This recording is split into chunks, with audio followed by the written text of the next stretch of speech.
दाखिल होते हैं उस सिवान में जहाँ से राजेंद्र बाबू देश के पहले राष्ट्रपति आते हैं, उस सिवान में जो कभी शहाबुद्दीन के लिए जाना जाने लग गया। शहाबुद्दीन जो वहाँ से कई बार 4 दफ़े MP रहे, कई बार MLA रहे, बाहुबली नेता थे, उनकी अपनी छवि, बहुतों में रॉबिन हुड, बहुतों के लिए जो वैसे जैसे अनंत सिंह के लिए है वैसे ही शहाबुद्दीन के लिए, दोनों किसी के रॉबिन हुड हैं, किसी के लिए बाहुबली या किसी के लिए अपराधी।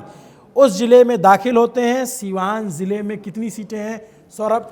सीवान ज़िले में आती हैं 8 सीटें, और 8 सीटों को मैं अगर आपको आंकड़ा बताऊं तो पिछली बार यहाँ पर NDA के खाते में 2 सीटें थी, महागठबंधन के खाते में 6 सीटें थी, पर यहाँ पर NDA हमारे एग्जिट पोल के मुताबिक वापसी करता नजर आ रहा है।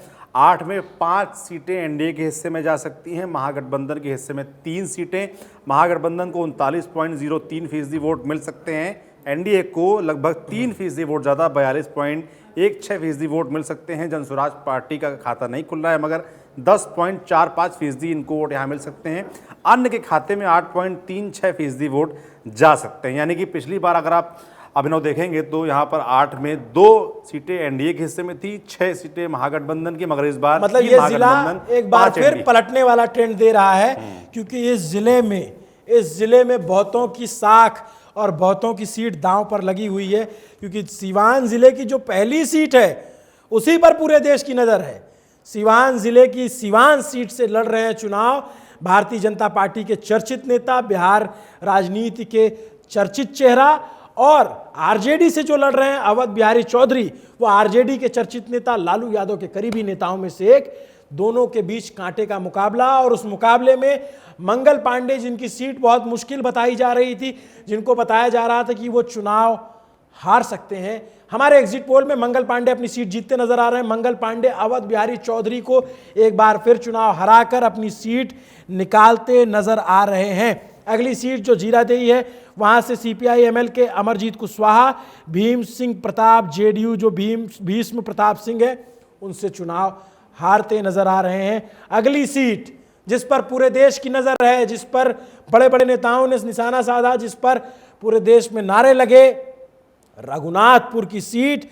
इस बार ओसामा साहब जो शहाबुद्दीन के बेटे हैं वो विधानसभा के अंदर जा सकते हैं। ओसामा साहब करणजीत सिंह को हरा करके, JDU के करणजीत सिंह को हरा करके अपनी सीट जीत सकते हैं। ये बड़ी खबर है दोस्तों। सिवान और रघुनाथपुर 2 जिलों का ट्रेंड हमने आपको दिया जिस पर देश भर की नज़र थी। रघुनाथपुर RJD के ओसामा साहब चुनाव जीत सकते हैं, पहली दफ़ा वो विधानसभा के अंदर दाखिल हो सकते हैं।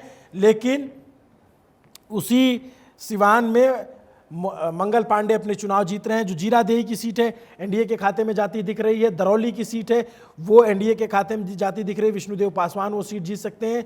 दरौंधा जो सीट है वो सीट नहीं, दरौंधा भी NDA के खाते में, लेकिन जो बरहिया सीट है, बरहिया सीट RJD JDU से जीत सकती है। लेकिन इस जिले में टोटल देखा जाए तो लूज कर रही है। गोरी कोठी में RJD के जो प्रत्याशी हैं वो BJP के प्रत्याशी से हार रहे हैं। RJD के प्रत्याशी अनवरुल हक देवेश कांत सिंह से हार रहे हैं। महाराजगंज में RJD के विशाल जायसवाल चुनाव जीत सकते हैं। व्यापारी घराने से आते हैं, व्यापारी परिवार से आते हैं, पिछड़े वर्ग के नेता हैं। वहाँ से JDU के हम नारायण शाह को वो चुनाव हरा सकते हैं। यंग लीडर हैं, नए लीडर हैं, पहली दफ़ा शायद चुनाव लड़ रहे हैं। और महाराजगंज की सीट से विशाल जायसवाल हमारे एग्जिट पोल में न्यूज़ पिंच AI पॉलिटिक्स के एग्जिट पोल में चुनाव जीत रहे हैं। क्या कुछ इस बार ट्रेंड नज़र आया? इस बार ट्रेंड जिन सीटों पे कई सीटों पे इस बार त्रिकोणीय मुकाबला देखने को मिला। जन स्वराज की वजह से कई ऐसी सीटें थी जहां पिछली बार 5% से नीचे के आसपास के जो चुनाव रिजल्ट रहे थे वो इस बार बदलते नजर आए हैं।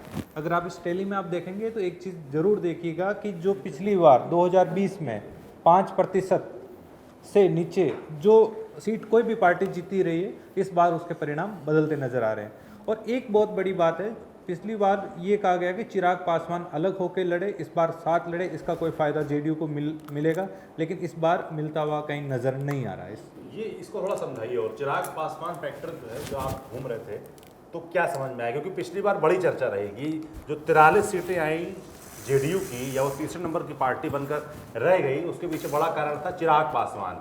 अब चिराग पासवान साथ हैं, उसके बावजूद जेडीयू की जो टैली है वो उतनी रफ्तार से बढ़ती नजर नहीं आ रही जितनी भाई मुख्यमंत्री उनका इतने लंबे समय से सरकार में, उनका पूरा आप देखिए बड़ा भाई उनको बोला जाता था बिहार में, उसके बावजूद क्या दिख रहा चिराग पासवान फैक्टर की वजह से? इस बार चिराग, आप ये समझिए, फिर थोड़ा सा पीछे जाइए, 2020 का जो चुनाव है उस पर जाइए कि चिराग पासवान को वोट देने वाले लोग कौन थे। वो केवल उनकी जाति के तो नहीं थे।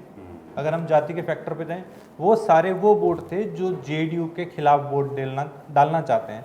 तो उस समय वो वोट जेडीयू के खिलाफ सीधा सीधा चिराग पासवान की पार्टी को गया और वहाँ आरजेडी से जाने से बचा। अगर चिराग पासवान, जो मेरा समझ है, अगर चिराग पासवान नहीं लड़ते तो ये सरकार पिछली बार चुनाव में बदल चुकी होती। ये बड़ा इंटरेस्टिंग फैक्ट नजरिया इन्होंने दिया है कि चिराग पासवान को वो वोट भी मिला जो जेडीयू से नाराज था और वो आरजेडी के हिस्से में जा सकता था, मगर ये एक तरीके से शील्ड वॉल का भी कई सीटों पर काम किया चिराग पासवान ने। अगर चिराग पासवान उस वक्त साथ रहे होते एनडीए के, तो हो सकता है कि वो जो वोट जो जेडीयू से नाराजगी वाला है वो महागठबंधन को, यानी कि आरजेडी और कांग्रेस को गया होता।